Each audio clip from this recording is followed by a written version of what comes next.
네가 내 손녀이구나. 잊어버린 내 손녀녀. 차가운 겨울바람이 살을 애는 듯한 도심의 한복판. 사람들은 저마다 두꺼운 외투, 깃을 세우고 발걸음을 재촉합니다.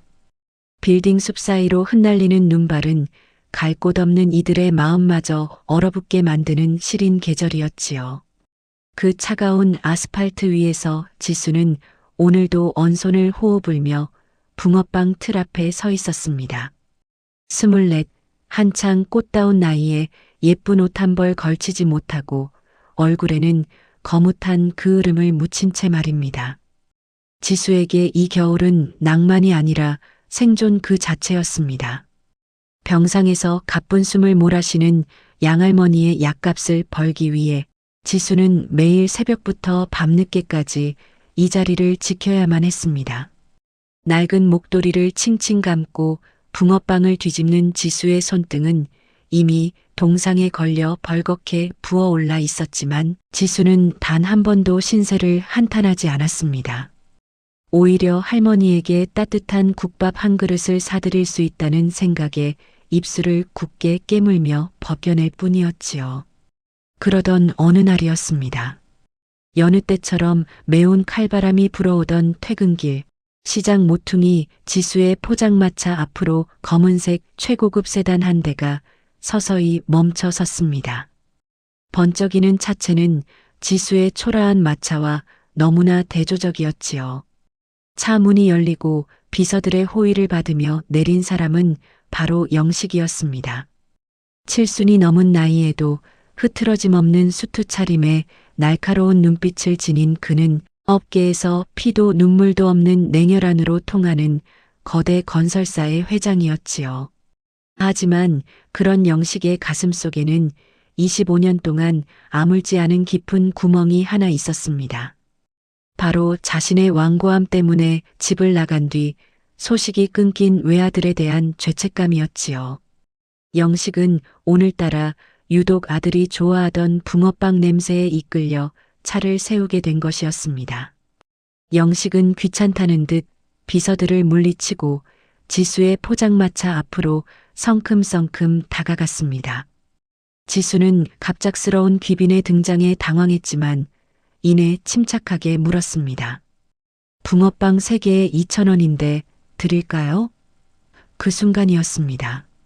고개를 들어 영식을 바라본 지수의 눈망울에 영식은 그만 심장이 멎는 듯한 충격을 받았습니다. 낡고 해진 목도리 사이로 보이는 지수의 눈매, 그리고 코끝의 모양까지도 25년 전 집을 나가던 그날의 아들과 너무나도 똑같았기 때문입니다. 영식은 자신도 모르게 지수의 얼굴을 뚫어지게 쳐다보며 얼어붙고 말았습니다. 지수의 그 맑으면서도 강단 있는 눈빛은 영식이 꿈에서도 잊지 못하던 아들의 모습 그대로였지요. 자네, 이름이 뭔가? 영식의 목소리가 미세하게 떨려 나왔습니다. 지수는 영문의 모를 질문에 의아해하면서도 예의 바르게 대답했습니다. 지수라고 합니다. 붕어빵 드릴까요, 손님? 영식은 대답 대신 지수의 거친 손등과 얇은 외투를 바라보며 형언할 수 없는 아픔을 느꼈습니다. 만약 내 아들이 살아있었다면, 그리고 그 아들이 자식을 낳았다면 딱 이만한 나이가 아니었을까 하는 생각이 머릿속을 스쳐 지나갔지요. 영식은 붕어빵을 받아들 생각도 잊은 채 그 자리에 서서 한참 동안 지수를 바라보았습니다. 마치 잃어버린 보물을 찾은 사람처럼, 혹은 과거의 유령을 만난 사람처럼 말입니다. 그때 영식의 곁으로 9살 난 손자 태윤이 다가와 영식의 옷소매를 당겼습니다. 할아버지, 왜 그래요? 붕어빵 안 사요? 태윤의 목소리에 영식은 겨우 정신을 차렸습니다. 하지만 지수를 향한 그의 시선은 도저히 거둘 수가 없었습니다. 저 아이는 누구일까? 왜 이 추운 날씨에 여기서 이런 일을 하고 있는 걸까? 영식의 가슴 속에서 시작된 파동은 걷잡을 수 없이 커지기 시작했습니다. 영식은 비서에게 눈짓을 보냈습니다. 지수 모르게 그녀의 뒤를 쫓으라는 무언의 명령이었지요. 눈발은 더욱 거세졌지만 영식의 가슴 속에서는 25년 동안 꺼져 있던 뜨거운 불꽃이 다시 피어오르고 있었습니다. 이것이 우연일까? 아니면 하늘이 내게 준 마지막 기회일까? 영식은 차에 올라타면서도 백미러를 통해 멀어지는 지수의 뒷모습을 끝까지 지켜보았습니다. 지수는 멀어지는 검은 세단을 보며 고개를 갸우뚱했습니다. 참 이상한 할아버지네. 지수는 다시 붕어빵 틀을 잡았습니다. 하지만 이상하게도 영식과 눈이 마주쳤던 그 짧은 순간 지수는 평생 느껴보지 못한 따스한 온기를 느꼈습니다. 마치 아주 오래전 헤어진 누군가가 자신을 찾아온 것만 같은 막연한 설렘과 슬픔이 동시에 밀려왔지요. 지수는 다시 한번 목도리를 여미며 불을 지폈습니다. 저 멀리서 다시 차가운 바람이 불어왔지만 이제 두 사람의 운명은 거스를 수 없는 소용돌이 속으로 빨려 들어가기 시작했습니다. 25년 전 끊어졌던 천륜의 끈이 이 낡은 붕어빵 마차 앞에서 다시금 매듭지어지려 하고 있었던 것입니다. 영식의 검은 세단이 시장 골목을 빠져나가는 동안 차 안에는 무거운 정적이 흘렀습니다. 뒷좌석에 앉은 영식은 창밖으로 멀어지는 지수의 초라한 포장마차를 백미러가 보이지 않을 때까지 응시했습니다. 70평생 수많은 건설 현장을 누비며 거친 풍파를 다 겪어낸 그였지만 방금 마주한 지수의 눈빛만큼은 가슴 깊숙한 곳을 송곳으로 찌르는 듯한 통증을 남겼습니다. 곁에 앉은 손자 태우는 고사리 같은 손으로 방금 지수가 건네준 붕어빵 봉투를 꼭 쥐고 있었습니다. 평소 입이 짧아 무엇을 먹여도 깨작거리던 태윤이었기에 영식은 그저 태윤이 이 붕어빵을 조금이라도 먹어주길 바라는 마음뿐이었지요. 차 안가득 고소하고 달콤한 팥 냄새가 퍼지기 시작했습니다. 태윤은 조심스럽게 따끈한 붕어빵 한 귀퉁이를 베어 물었습니다. 그 순간 아이의 커다란 눈망울에 툭 하고 굵은 눈물방울이 떨어졌습니다. 깜짝 놀란 영식이 태윤의 등을 토닥이며 물었지요. 태윤아, 왜 그러니? 어디 아파? 맛이 없느냐? 하지만 태윤은 대답 대신 붕어빵을 입안 가득 넣고 허겁지겁 먹기 시작했습니다. 마치 평생 그리워하던 무언가를 찾은 아이처럼 눈물을 뚝뚝 흘리면서도 멈추지 않았습니다. 태윤은 한참을 울먹이다가 영식의 품으로 파고들며 이렇게 속삭였습니다. 할아버지, 이 붕어빵에서 엄마 냄새가 나요. 사진 속에서만 보던 엄마가 나한테 만들어준 것 같은 맛이에요. 그 말은 영식의 심장에 날카로운 칼날이 되어 박혔습니다. 태윤의 엄마, 즉 영식의 며느리는 태윤을 낳자마자 세상을 떠났고 그 아들 역시 지독한 가난 속에서 사고로 목숨을 잃었습니다. 영식은 자신의 고집 때문에 아들을 내친 뒤 단 한 번도 그들이 어떻게 사는지 돌보지 않았던 과거가 떠올라 목이 메어왔습니다. 태윤은 지수의 붕어빵을 다 먹고 나서도 한참을 흐느끼며 덧붙였습니다. 아까 그 누나 말이에요, 할아버지. 누나 눈이 내 눈이랑 똑같이 생겼어요. 누나가 살아 돌아온 엄마면 좋겠어요. 아이의 순수한 직감은 때로 100마디 말보다 무서운 진실을 담고 있는 법이지요.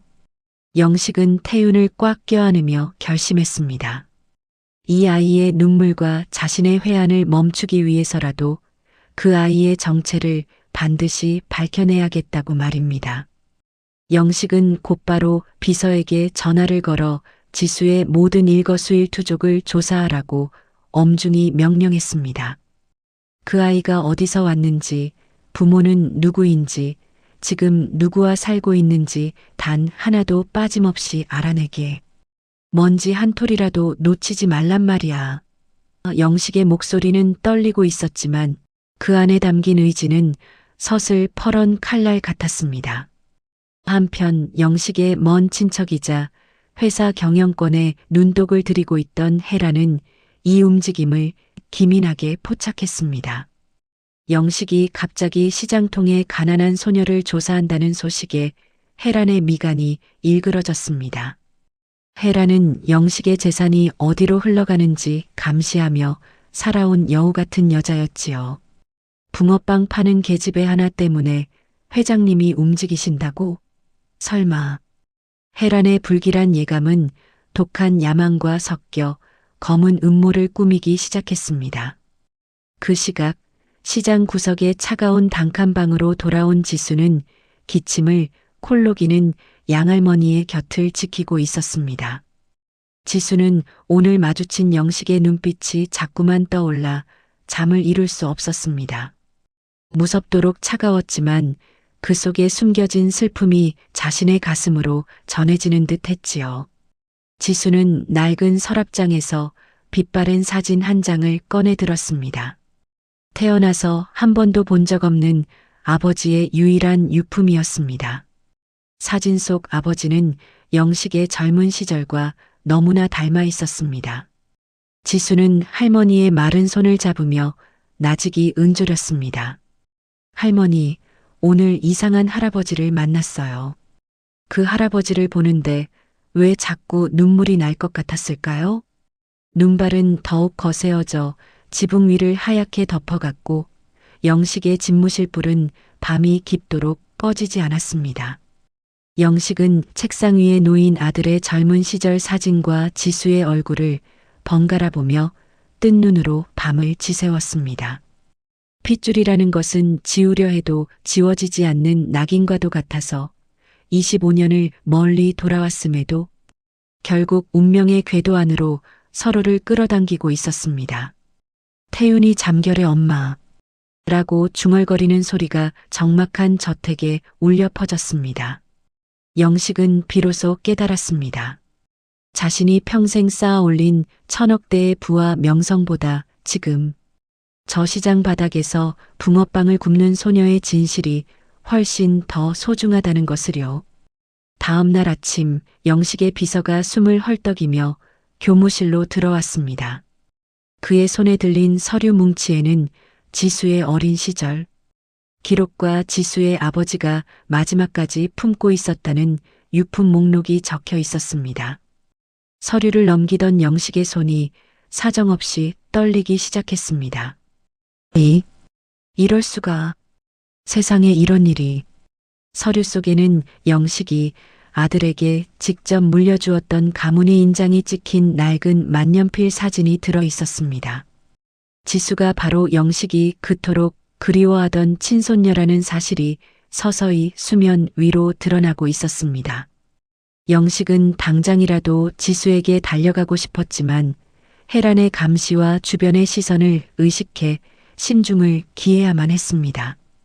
이제 지수는 단순한 붕어빵 소녀가 아니었습니다. 영식에게는 잃어버린 생명줄이었고 헤란에게는 반드시 제거해야 할 걸림돌이 된 것이지요.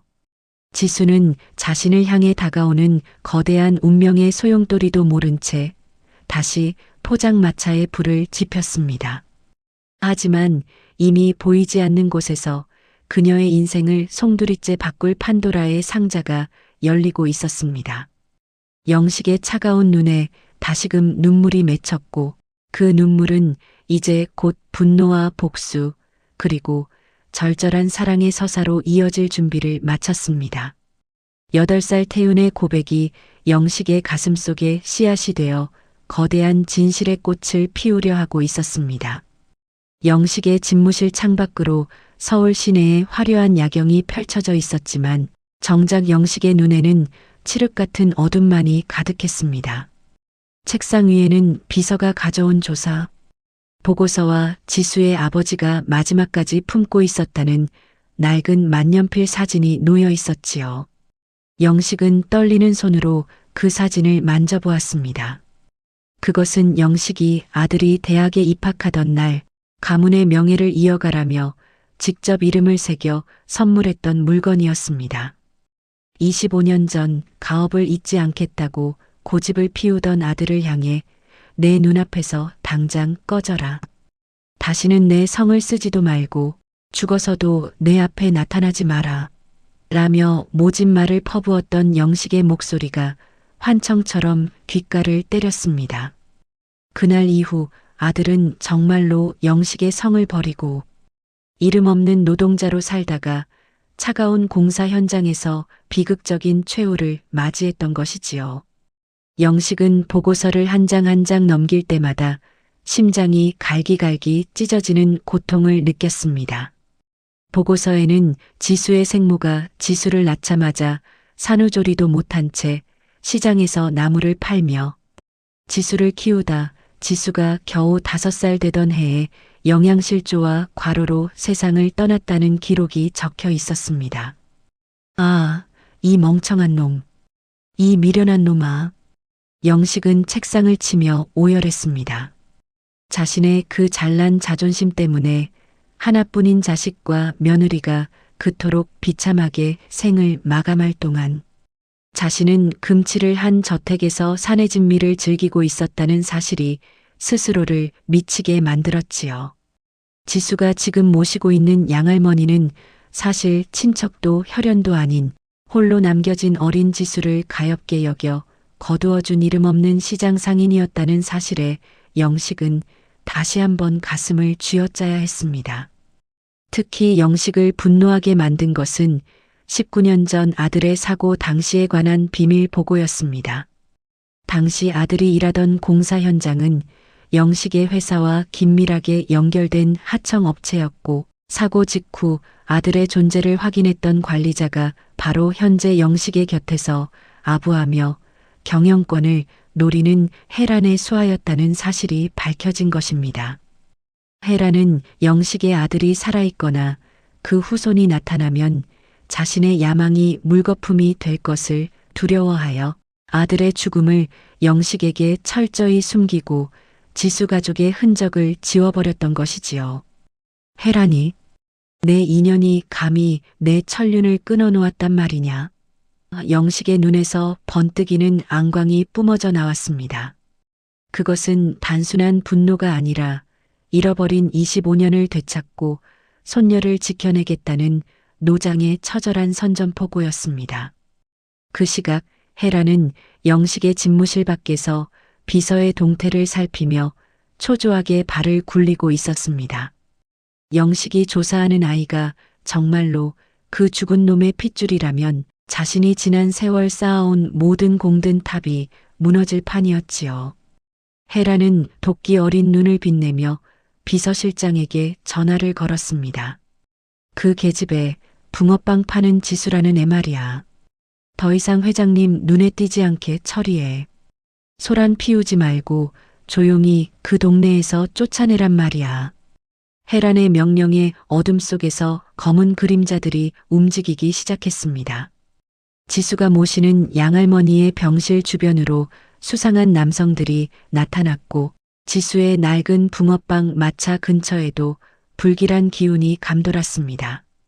지수는 아무것도 모른 채 병원 복도 의자에 앉아 할머니의 약봉지를 만지며 꾸벅꾸벅 졸고 있었지요. 영식은 더 이상 지체할 수 없음을 직감했습니다. 당장이라도 지수를 찾아가 내가 내 할아비다라고 외치고 싶었지만 혜란과 그 일당들이 지수를 해치려 할 것이 뻔했습니다. 영식은 비서에게 은밀한 지시를 내렸습니다. 내일 새벽 지수가 마차를 끌고 나오기 전에 그 아이를 조용히 내 별장으로 데려오게. 그리고 혜란이가 보낸 자들이 누구인지 한 놈도 빠짐없이 파악해서 내 앞에 대령해라. 영식은 책상 서랍 깊숙한 곳에서 25년 동안 간직해온 아들의 베네쩌고리를 꺼냈습니다. 비록 누렇게 빛바랬지만 그 속에는 아들의 채취와 함께 지수에게 전해줄 가문의 피가 흐르고 있었습니다. 지수는 꿈속에서 아버지를 보았습니다. 얼굴도 모르는 아버지가 나타나 지수의 머리를 쓰다듬으며 지수야, 이제 고생 그만해라. 내 할아버지가 널 기다리신다라고 말하는 듯 했지요. 잠에서 깬 지수의 눈가에는 이슬 같은 눈물이 맺혀 있었습니다. 창밖으로는 여전히 찬 바람이 불었지만 지수의 가슴 한구석에는 묘한 따스함이 차올랐습니다. 그것은 피를 나눈 가족이 서로를 부르는 보이지 않는 신호였을까요? 19년 동안 굳게 닫혀있던 진실의 문이 끼익 소리를 내며 열리고 있었습니다. 영식은 밤새 아들의 사진을 매만지며 다짐하고 또 다짐했습니다. 정민아, 내 아들아. 지수는 내가 지키마. 내가 겪은 고통보다 수만 배 더한 행복을 지수에게 주마. 영식은 25년간 참아왔던 눈물을 쏟아내며 지수의 이름 석자를 가슴에 새겼습니다. 이제 판도라의 상자는 완전히 열렸고 그 안에서 튀어나온 것은 혜란의 추악한 음모와 영식의 통한의 눈물이었습니다. 하지만 상자의 맨 밑바닥에는 여전히 희망이라는 이름의 손녀 지수가 남아 있었지요. 날이 밝으면 시작될 거대한 폭풍우를 앞두고 영식은 검은 수트를 고쳐 입으며 최후의 전쟁을 준비했습니다. 혜란아, 내가 감히 내 손녀를 건드렸느냐? 오냐, 내 전 재산을 다 써서라도 내년의 숨통을 끊어주마. 노병의 낮은 읊조림이 적막한 집무실을 가득 채우며 지수의 운명은 이제 붕어빵 마차를 넘어 천억대 재산의 상속녀라는 거대한 파도 위에 올라서게 되었습니다. 새벽 공기가 차갑게 가라앉은 병원 복도에는 소독약 냄새와 정적만이 가득했습니다. 지수는 밤새 양할머니의 곁을 지키다 잠시 눈을 붙였는지 헬쑥해진 얼굴로 복도 의자에 앉아 있었지요. 그때 저 멀리서 구두 굽소리가 요란하게 들려왔습니다. 고개를 든 지수의 눈에 어제 보았던 그 기품 있는 할아버지 영식이 들어왔습니다. 영식의 곁에는 건장한 체격의 비서들이 뒤따르고 있었고 그의 손에는 떨리는 종이 한 장이 들려 있었습니다. 지수는 당황하여 자리에서 일어나려 했지만 영식의 눈빛이 너무나 간절하고 처절하여 그만 얼어붙고 말았습니다. 영식은 지수의 앞에 서서 아무 말도 하지 못한 채 그저 지수의 얼굴을 뚫어지게 바라보았습니다. 어제보다 더 가까이서 본 지수의 모습은 죽은 아들의 젊은 시절과 소름 끼칠 정도로 닮아 있었고 낡은 목도리 위로 삐져나온 헝클어진 머리카락마저 영식의 심장을 찔렀습니다. 영식은 떨리는 손으로 들고 있던 종이를 지수에게 내밀었습니다. 그것은 밤새 긴급하게 진행된 유전자 검사 결과지였습니다. 지수는 영문도 모른 채 결과지를 받아들었지만 숫자와 도표가 가득한 종이의 내용을 이해하기 어려웠지요. 손님, 이게 대체 뭐예요? 왜 자꾸 저를 찾아오시는 거예요? 지수의 물음에 영식은 대답 대신 갑자기 바닥으로 무너져 내렸습니다. 평생을 오만하고 꼿꼿하게 살아온 천억대 자산가 영식이 차가운 병원 바닥에 무릎을 꿇고 지수의 두 손을 부여잡은 것입니다. 비서들도 놀라 고개를 숙였고 지수는 경악하며 영식을 일으키려 했습니다. 하지만 영식은 지수의 손등에 자신의 얼굴을 묻은 채 짐승 같은 울음소리를 토해내기 시작했습니다. 지수야, 내 손녀 지수야. 이 할아버지를 용서하지 마라. 내가 죽일 놈이다. 내가 내 아비를 죽이고 너를 이 차가운 길바닥에 내팽개친 것이나 다름없구나. 복도에 울려 퍼지는 노신사의 통곡 소리는 지수의 심장을 뒤흔들었습니다. 지수는 순간 머릿속이 하얘졌습니다. 할아버지라니, 내게 가족이라곤 병상에 누워 계신 양할머니뿐인데 이 화려한 노신사가 왜 나를 손녀라고 부르며 울고 있는 것일까? 할아버지, 그게 무슨 말씀이세요? 저는 부모님 얼굴도 모르고 자랐어요. 잘못 오신 것 같아요. 지수의 떨리는 목소리에 영식은 품 안에서 낡은 만년필과 아들의 사진을 꺼내 보였습니다. 아니다, 지수야. 내 아비 이름이 정민이지? 정민이가 마지막까지 품고 있던 이 만년필, 이게 바로 내가 내 아비에게 주었던 것이다. 유전자 검사도 끝났다. 너는 내 아들 정민이의 유일한 핏줄이자 이 할아비의 단 하나뿐인 희망이다. 사진 속 아버지를 본 순간 지수는 숨이 멎는 것 같았습니다. 평생 가슴에 품고 살았던 그 흐릿한 사진 속 주인공이 영식의 아들이라는 사실이 믿기지 않았지요.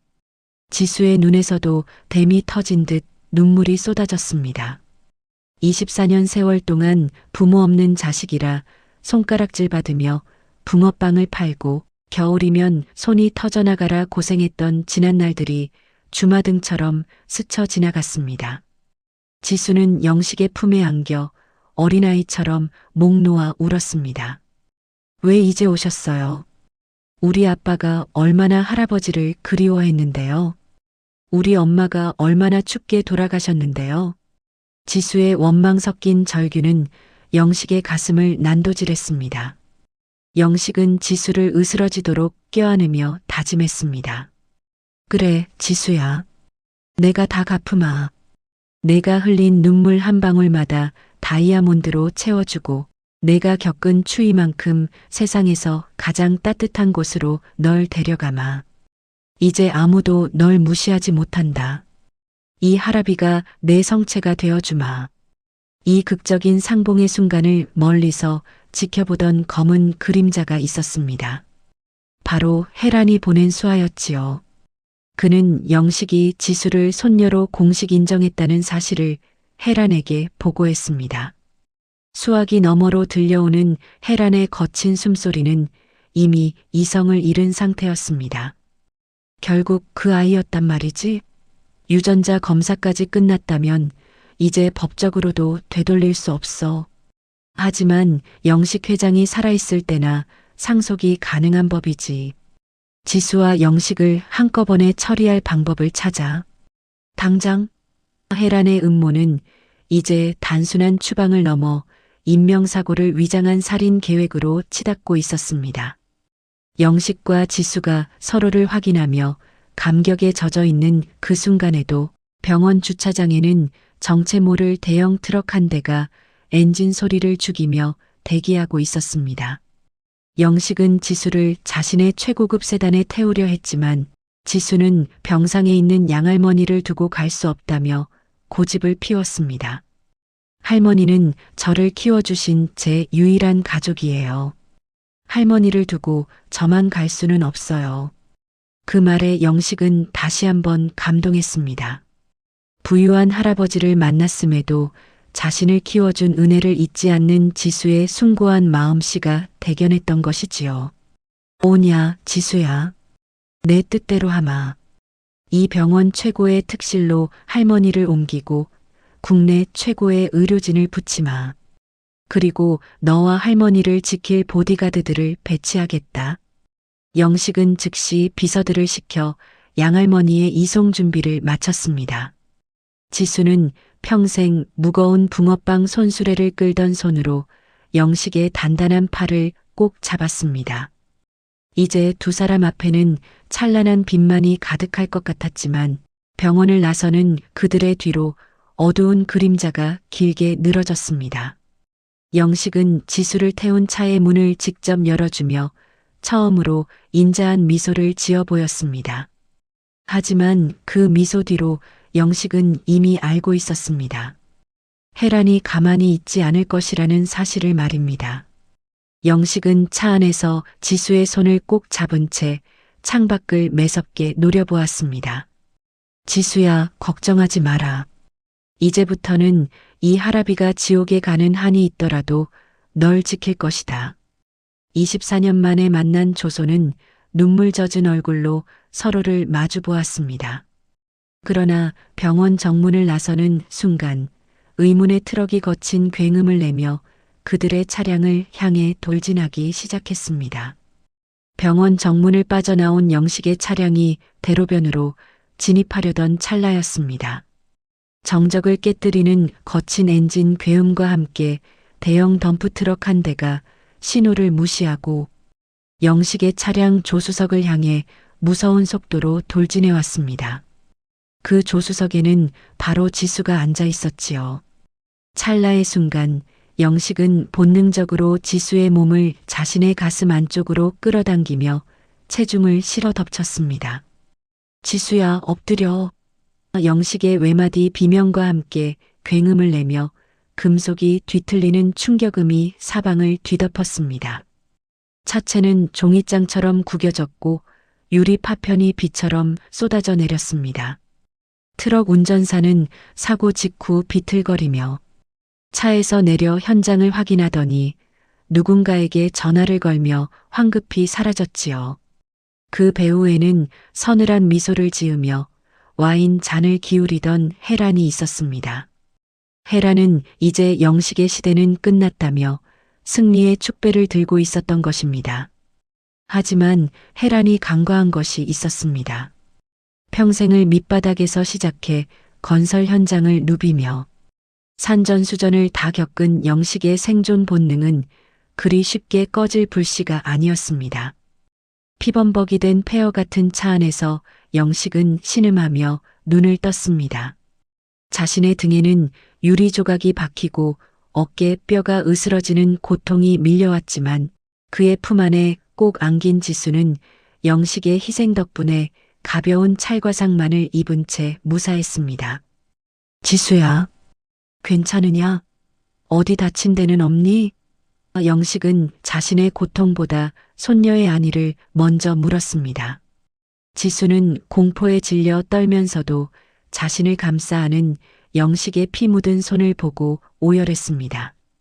할아버지, 정신 차리세요. 할아버지가 피를 너무 많이 흘려요. 지수의 절규가 비 내리는 아스팔트 위로 흩어졌고 뒤따르던 비서들이 달려와 구겨진 차 문을 뜯어냈습니다. 영식은 구급차에 실려가면서도 비서의 멱살을 잡고 낮은 목소리로 엄중히 지시했습니다. 지금 당장 내가 죽었다고 소문을 내라. 혜란이가 안심하고 움직이게 해야 해. 그리고 지수를 아무도 모르는 안전가옥으로 옮겨라. 단 한 사람에게도 지수가 살아있다는 사실을 알려선 안 된다. 이것은 영식이 내건 마지막 승부수였습니다. 적을 안심시킨 뒤 그들의 목덜미를 물어뜯는 노련한 사자의 전술이었지요. 병원으로 후송된 영식은 긴급 수술을 받는 와중에도 정신을 놓지 않았습니다. 한편 영식이 사망했다는 거짓 정보를 접한 혜란은 기세등등하게 회사로 출근했습니다. 그녀는 이미 이사회 명단을 수정하고 영식의 인감을 위조해 모든 재산을 자신의 명의로 돌릴 준비를 마친 상태였습니다. 결국 이 모든 건 내 손에 들어오게 되어 있어. 그 붕어빵 계집애랑 영감탱이 진작에 내 눈앞에서 사라졌어야지. 혜란의 웃음소리가 회장실 복도를 가득 채웠습니다. 사고 사흘 뒤 영식의 장례식이 거행된다는 소식이 언론에 대대적으로 보도되었습니다. 혜란은 상주 노릇을 하며 가식적인 눈물을 흘렸고 정치인들과 재계 인사들이 줄을 지어 조문을 왔습니다. 하지만 그 시각 영식은 병원의 비밀 격리실에서 산소 마스크를 쓴 채 의식을 회복하고 있었습니다. 지수는 그런 영식의 곁에서 눈물로 밤을 지새우며 그의 손을 꼭 잡고 있었지요. 할아버지, 제발 일어나세요. 이제 겨우 만났는데 이렇게 가시면 안 돼요. 지수의 간절한 기도 덕분이었을까요? 영식의 손가락이 미세하게 움직였습니다. 영식은 감았던 눈을 천천히 뜨며 지수를 향해 힘겹게 미소 지었습니다. 지수야, 할아비 여기 있다. 저 사악한 년이 우리 가문을 송두리째 삼키게 둘 순 없지. 이제 내가 받은 고통의 수만 배를 돌려줄 시간이다. 영식은 침대에 앉아 비서실장을 통해 혜란이 그동안 저질렀던 횡령, 배임, 그리고 25년 전 아들의 사고를 조작했던 증거물들을 하나둘씩 수집하기 시작했습니다. 특히 혜란이 트럭 운전사에게 거액의 비자금을 건넨 통장 내역과 녹취록까지 확보하며 그물의 코를 좁혀갔습니다. 영식의 눈은 다시 전장의 사령관처럼 날카롭게 빛났습니다. 그는 지수에게 예쁜 옷을 입히고 그동안 지수가 겪었던 수모를 한 방에 씻어줄 화려한 복귀 무대를 준비했습니다. 지수야, 내일은 내가 이 회사의 유일한 후계자임을 온 세상에 선포하는 날이다. 혜란이가 가장 높은 곳에 있을 때 그 발판을 무너뜨려 가장 처참한 나락으로 떨어뜨려 주마. 영식의 목소리에는 서슬퍼런 복수의 칼날이 서려 있었습니다. 운명의 날 아침, 혜란은 임시 주주총회를 열어 자신이 회장직에 취임하려는 마지막 절차를 밟고 있었습니다. 수많은 기자와 주주들 앞에서 혜란이 단상에 올라 수락 연설을 하려던 순간 회의실 뒷문이 거칠게 열렸습니다. 휠체어를 탄 영식이 정장을 반듯하게 차려입고 나타났고 그 곁에는 세련된 원피스를 입고 우아한 자태를 뽐내는 지수가 당당히 서 있었습니다. 회의실 안은 순식간에 아수라장이 되었습니다. 죽은 줄 알았던 회장이 살아 돌아온 것도 모자라 옆에 있는 미모의 여인이 누구인지 모두가 웅성거리기 시작했지요. 혜란은 얼굴이 하얗게 질려 손에 든 서류를 떨어뜨리고 말았습니다. 이럴 리가 없어. 당신은 분명히 죽었다고 했는데. 혜란의 비명 같은 외침에 영식은 차가운 미소를 지으며 대답했습니다. 혜란아, 내가 보낸 트럭은 내 목숨을 앗아가지 못했다. 오히려 내 잠자던 분노를 깨웠을 뿐이지. 영식은 비서를 향해 고개를 끄덕였습니다.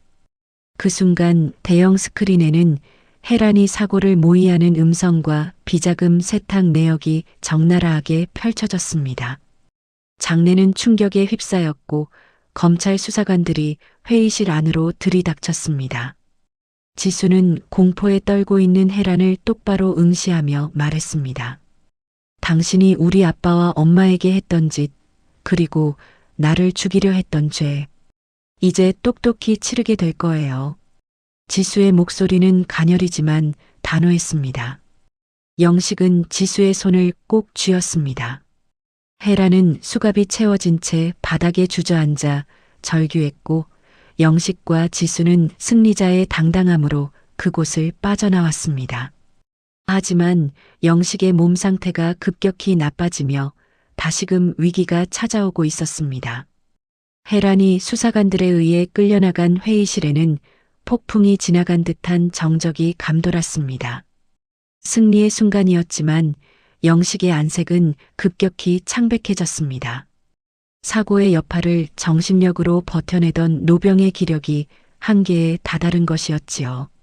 영식은 휠체어 손잡이를 쥔 지수의 손을 가만히 덮으며 힘겹게 입을 열었습니다. 지수야, 할아비가 약속 지켰지? 이제 그 누구도 너를 함부로 대하지 못할 게다. 내 아비의 명예도 내 엄마의 고통도 이제야 조금은 씻어준 것 같구나. 영식의 목소리는 가늘게 떨렸지만 그 안에는 평생 느껴보지 못한 평온함이 깃들어 있었습니다. 지수는 불길한 예감에 눈물을 닦으며 영식을 부축했습니다. 할아버지, 말씀하지 마세요. 이제 쉬셔야 해요. 우리 할머니도 특실에서 할아버지를 기다리고 계시잖아요. 병원으로 돌아가는 차 안에서 영식은 지수의 손을 꼭 잡은 채 창밖을 보았습니다. 평생을 앞만 보고 달려오느라 보지 못했던 길가의 풍경들이 그제야 눈에 들어왔지요. 병원에 도착하자마자 영식은 지수와 양할머니를 한자리에 불렀습니다. 지수를 금쪽같이 키워준 양할머니의 손을 잡으며 영식은 깊이 고개를 숙였습니다. 내 자식을 돌보지 못한 못난 애비 대신 우리 지수를 이렇게 훌륭하게 키워주셔서 정말 고맙습니다. 당신은 우리 가문의 은인입니다. 양할머니 역시 눈물을 흘리며 영식의 손을 맞잡았습니다. 회장님, 지수는 제 목숨보다 소중한 아이였습니다. 이제라도 좋은 가족을 만났으니 저는 여한이 없어요. 피보다 진한 것이 사랑이고 이름 없는 인연이 천륜을 지켜냈다는 사실에 병실안은 눈물바다가 되었습니다. 며칠 뒤 영식은 자신의 전 재산과 회사 경영권을 지수에게 상속한다는 법적 절차를 모두 마무리했습니다. 그리고 지수를 불러 마지막 가르침을 전했습니다. 지수야, 이 돈과 권력은 내가 잘나서 얻은 것이 아니다. 내 아비의 눈물과 내 엄마의 한, 그리고 내가 붕어빵을 구우며 버텼던 그 고통의 대가란다. 그러니 너보다 낮은 곳에 있는 사람들을 절대 잊지 마라. 추운 겨울, 붕어빵 한 봉지에 행복해하던 그 마음으로 이 회사를 이끌어다오. 영식은 태윤을 지수의 손에 맡기며 인자하게 웃었습니다. 태윤이는 내 동생이나 다름없다. 서로 의지하며 외롭지 않게 살 거라. 지수는 영식의 무릎에 얼굴을 묻고 약속했습니다. 할아버지가 일군 이 성을 가장 따뜻한 곳으로 만들겠다고 말입니다. 그로부터 1년의 시간이 흘렀습니다. 지수는 이제 거대 건설사의 최연소 여성 대표가 되어 세상을 놀라게 했습니다. 하지만 그녀는 화려한 집무실에만 앉아 있지 않았습니다. 매년 겨울이 되면 지수는 가장 낡은 목도리를 두르고 시장통을 찾았습니다. 그곳에는 지수의 후원으로 세워진 따뜻한 둥지라는 무료 급식소와 쉼터가 있었지요. 지수는 직접 붕어빵 기계 앞에 서서 어려운 이웃들에게 따끈한 붕어빵을 나누어 주었습니다. 사람들은 그녀가 천억대 자산가라는 사실보다 그녀의 붕어빵이 세상에서 가장 달콤하다는 사실을 더 좋아했습니다. 영식은 비록 몸은 쇠약해졌지만 휠체어에 앉아 그 모습을 지켜보며 생애 가장 행복한 노년을 보내고 있었습니다. 감옥에 갇힌 헤라는 뒤늦은 후회의 눈물을 흘렸지만 이미 기차는 떠난 뒤였습니다. 그녀가 탐냈던 권력은 모래성처럼 사라졌고 그녀가 멸시했던 붕어빵. 소녀는 이제 거대한 나무가 되어 수많은 사람에게 그늘을 내어주고 있었지요. 지수는 헤란에게 면회를 가서 단 한마디만을 남겼습니다. 당신을 용서하는 건 할아버지를 위해서예요. 하지만 당신이 지은 죄는 평생 그곳에서 참회하며 사세요. 증오는 제가 다 가져갈 테니 당신은 인간의 마음을 되찾길 바라요. 지수의 관용은 헤란을 더욱 비참하게 만들었지만 동시에 지수 자신을 과거의 상처로부터 완전히 자유롭게 만들어 주었습니다. 어느 눈 내리는 크리스마스 이브, 영식과 지수 그리고 태윤과 양할머니는 영식의 저택 정원에 모였습니다. 태윤은 마당을 뛰어놀며 웃음꽃을 피웠고 영식은 지수가 구워온 붕어빵을 한 입 베어 물었습니다. 그래, 바로 이 맛이야. 정민이가 좋아하던 맛, 그리고 우리 지수의 따뜻한 진심이 담긴 맛. 영식의 눈가에 맺힌 눈물은 이제 슬픔이 아닌 감동의 결정체였습니다. 지수는 영식의 어깨에 기대어 밤하늘을 보았습니다. 하늘 어딘가에서 아버지가 환하게 웃으며 자신들을 지켜보고 있을 것만 같았지요. 25년을 돌아온 천륜의 매듭은 그렇게 세상에서 가장 단단하고 아름다운 사랑의 결실을 맺었습니다. 영식과 지수가 손을 꼭 잡고 하얗게 쌓인 눈길을 걸어가는 뒷모습으로 장식되었습니다. 할아버지, 내년 겨울에도 우리 같이 붕어빵 구워요. 지수의 명랑한 목소리에 영식은 호탕하게 웃으며 화답했습니다. 오냐, 내 손녀 지수가 굽는 거라면 100년이고 1000년이고 같이 구워야지. 찬 바람이 불어와도 더 이상 춥지 않은 겨울. 시련 끝에 찾아온 진정한 가족의 의미는 시청자들의 가슴 속에 깊은 여운을 남기며 끝을 맺었습니다.